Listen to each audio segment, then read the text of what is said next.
Era un día soleado y un gato llamado René salió a un estanque a beber un poco de agua.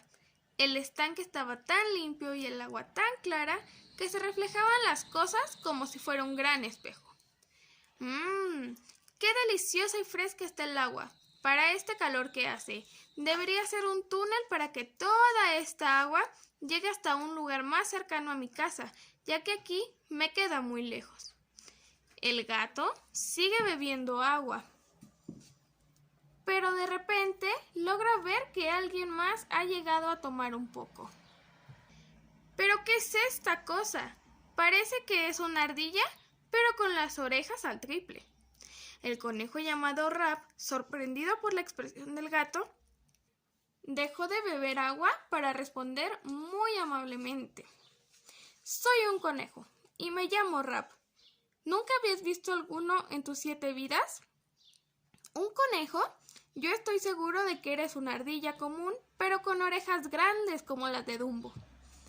El conejo, sorprendido por su respuesta, soltó una gran carcajada y le respondió: ¡Qué buen humor tienes! Pero no soy una ardilla, ni tengo mis orejas como Dumbo.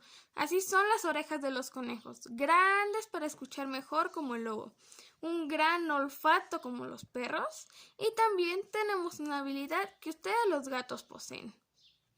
El gato, asombrado por las habilidades, se sintió un poco de envidia a lo que respondió: Vaya, qué buenas habilidades, pero no creo que tengas alguna habilidad de gato, ya que los gatos somos únicos y nuestras habilidades no las puede tener nadie más. Debes estar confundido. ¿De qué habilidad hablas? Además de mis otras habilidades, tengo también la habilidad de saltar tan alto como tú y tus amigos felinos. Si no me crees, solo mira de cómo un salto llego hasta ti.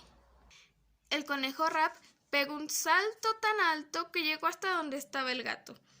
El gato René, sorprendido, se dio cuenta de que no tiene que juzgar a las personas por su apariencia. Ahora sí te creo. ¡Guau! ¿Cuántas habilidades tienes? Te ofrezco una disculpa si fui grosero. ¿Demos un paseo por aquí? El gato y el conejo se hicieron grandes amigos que diario se encontraban en el estanque a platicar. Fin.